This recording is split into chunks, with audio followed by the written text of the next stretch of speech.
AJ, now that you've competed a few times and won championship, how would you say that the talent one stacks up against the talent in the UFC? And where would you say Adriano ranks against the best guys you've been matched up with thus far?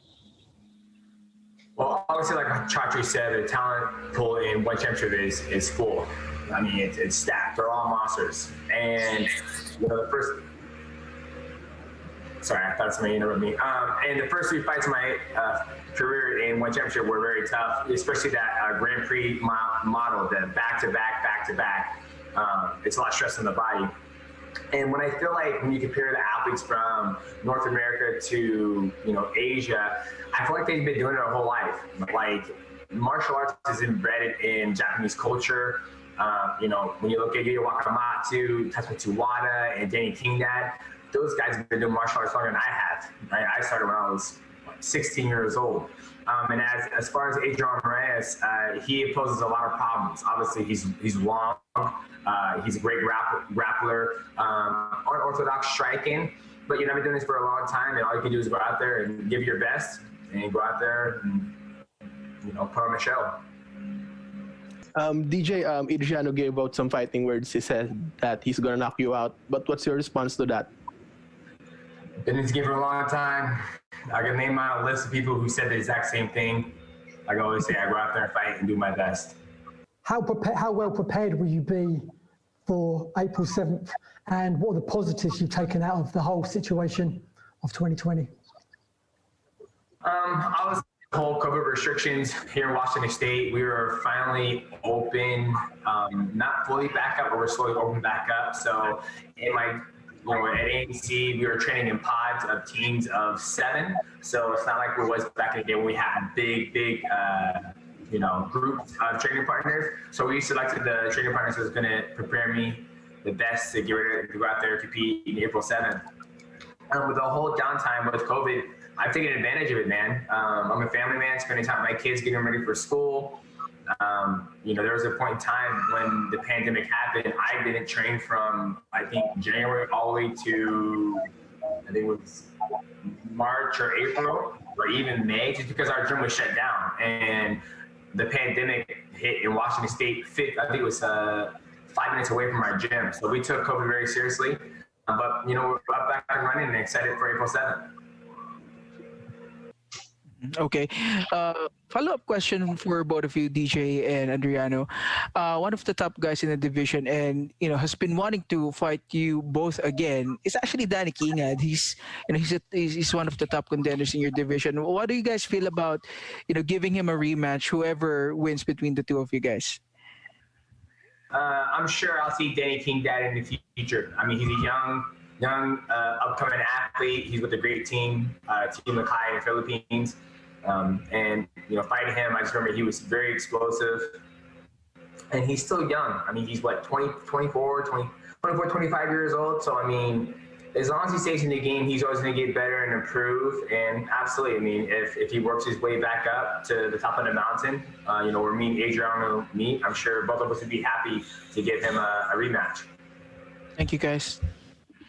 DJ, we've heard Chatri mention several times in this conference already about how you've had some of your toughest challenges in MMA within one championship.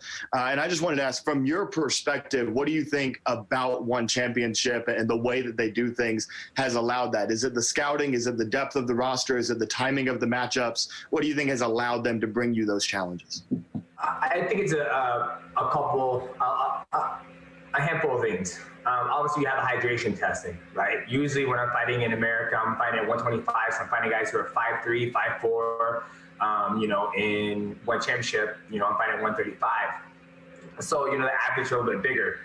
When you're always dealing with a bigger body or a bigger, you know, frame, I have to work that much harder, right? It's like moving a bigger piece of meat around. You know, in America, I'm moving guys around that are my size. That's something to be said. Second, you know, when you look at Yuya Wakamatsu, Tatsumi Wada, and Danny Kingdad, they've been doing it for a very, very long time. I mean, Yuya Wakamatsu comes from Deep, which is a legit organization. Tatsumi Wada also been fighting. I believe he was a Shuto champion.